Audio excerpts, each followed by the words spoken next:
In today's video, I'll be revealing when you should absolutely stop considering Roth conversions in retirement and the situations where conversions can destroy rather than protect your wealth. Through working with hundreds of retirees, I've seen many people make costly conversion mistakes and discover that when done incorrectly, many of the most popular Roth conversion strategies can actually create devastating tax consequences and financial hardship for retirees. That's exactly why I'm making this video today, to show you the specific situations where Roth conversions become financial regrets, the warning signs that conversions are wrong for your situation, and how to protect yourself from expensive conversion mistakes so you can convert the right way.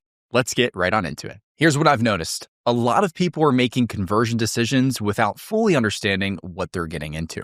So, what is a Roth conversion? It's simply taking money from your traditional IRA or 401k and moving it into a Roth IRA. Then you'll pay taxes on that amount today. The idea is pretty simple. Pay taxes on money that's never been taxed before to avoid having to pay taxes on it in the future. Conversions are designed to save you money on taxes, and when done correctly, it's beautiful.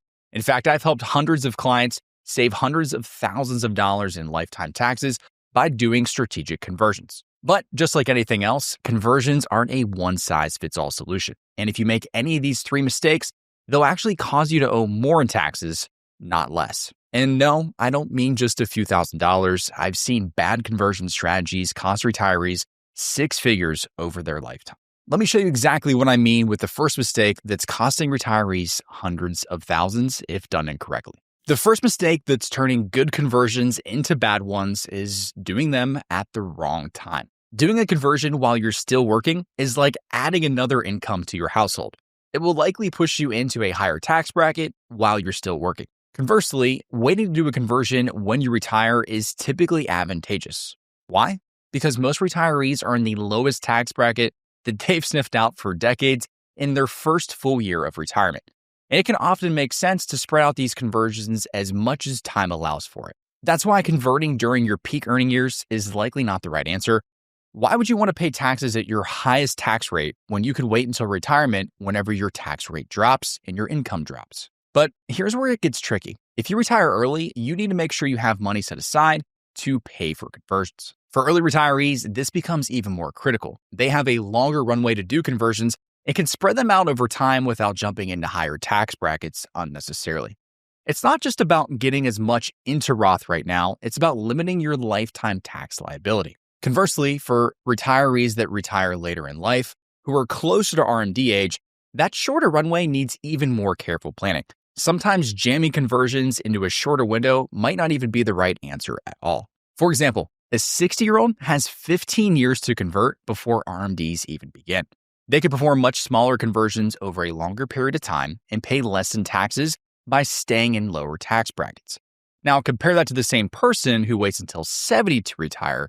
They only have 5 years and they might be forced into a much higher tax brackets, making conversions less attractive. So you need to analyze your complete timeline and not just assume that it's a one-size-fits-all approach for when to do Roth conversions. When done correctly, you can actually time a conversion. What do I mean? Let me explain. One other way to have an optimal conversion is to time it up with market dips. Let's say, for example, that you were planning to convert $100,000 this year. If the market was down 25%, you pay taxes on the $75,000 conversion. But even if you get the timing perfect, there's a second mistake that can eliminate all of your benefits. The second mistake that's devastating conversion strategies is converting the wrong amount. Now, I typically see this mistake in two ways. Converting too much can put you in an unnecessarily higher tax bracket, but converting too little can create even a bigger problem. You're essentially just kicking the tax can down the road, and you may end up with massive RMDs later that are going to then push you into higher tax brackets when you're older, and you're going to have a lot less flexibility because of it. So how do you find the sweet spot? Through proper planning, you can determine the optimal conversion amount that maximizes your tax savings without triggering a higher tax bill. Think of Roth conversions like a speed limit. Go too fast and you'll pay for it, and go too slow and you won't end up where you want to go. Now, assume that we want to fill up the 12% tax bracket. That is our speed limit for the year. I'd be okay with you accelerating past that speed limit if given the opportunity. Market dips can be a great way to think about it. For example, if the market goes down X percent, then set a rule for yourself that you can convert more or even maybe fill up the next tax bracket.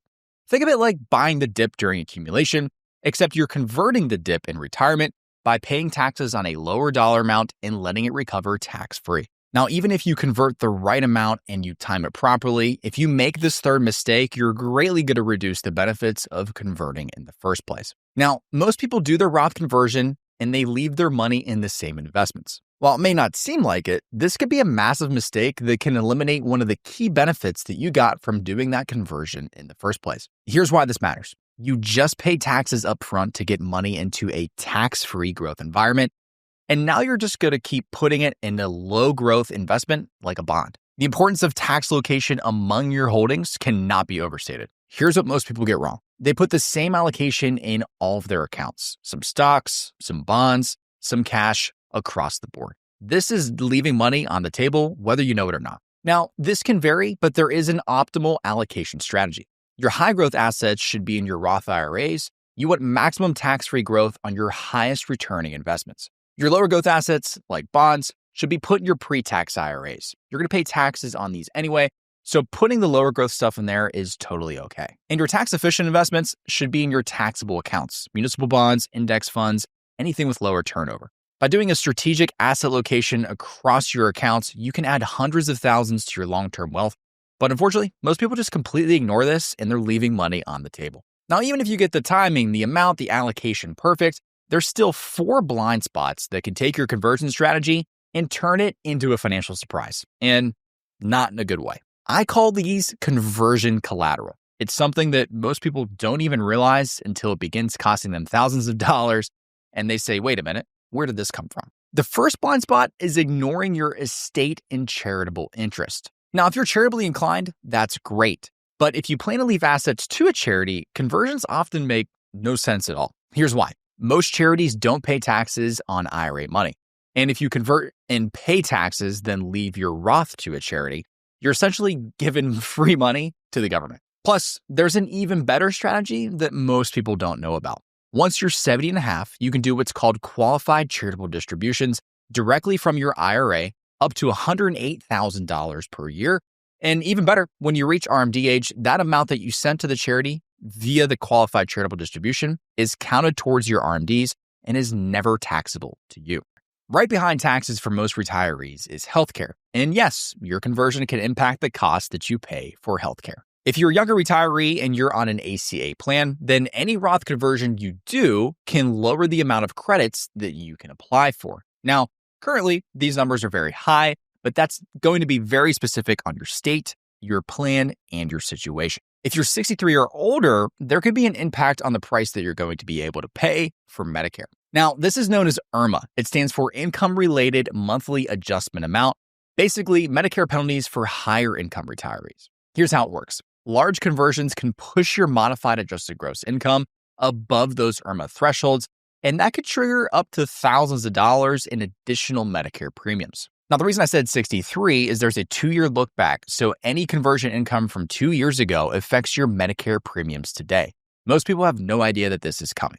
But the fourth blind spot is the one that catches most people completely off guard, and that is how you pay for the conversion taxes themselves. There are major differences between paying for conversions through withholding versus paying for conversions with outside cash. And getting this wrong can cost you tens of thousands of dollars. Here's what most people don't understand. If you pay conversion taxes from withholding, i.e. taking it out of the IRA, you're essentially taking a distribution that will generate more taxes. The math gets ugly fast. Now, let's say that you want to convert $100,000 and you're in the 22% tax bracket. If you pay taxes through withholding, you'll need to take out just over $128,000, $100,000 for the conversion and $28,000 or so for taxes. But that extra money creates additional taxable income. The better approach is to pay conversion taxes from outside cash or taxable accounts. This allows you to convert the full amount that you intended in the first place and eliminates the tax on tax problem. This is why we stress to many clients that they should start to save into their taxable brokerage accounts while they're still working. It can create a lot of flexibility for you in retirement, especially if you're planning to retire early. So how do you avoid these 3 major Roth conversion mistakes while not being a victim to conversion collateral?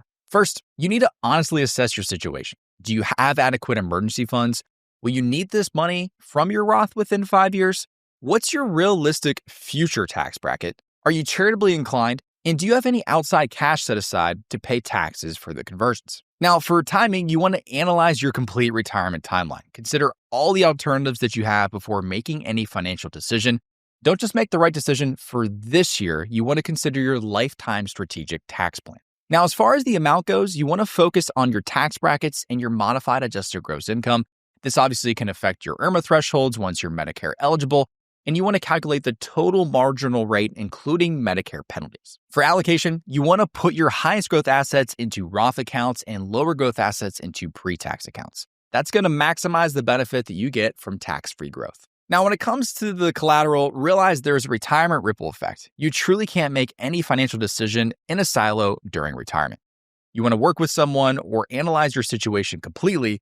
That can include your charitable goals, your liquidity needs, IRMA impacts, Social Security taxation, and your payment methods for yourself in retirement. So now that you understand when to stop considering Roth conversions and when the dangerous situations where they can actually destroy rather than protect your wealth, you can hopefully now avoid the costly mistakes that devastate many retirees' financial security. And if you want help determining whether Roth conversions are appropriate for your specific situation and avoiding these expensive traps, click the link in the description to book a call, and I'll analyze your circumstances and show you the optimal way to plan for your dream retirement. Thanks for watching, and I'll see you in the next video.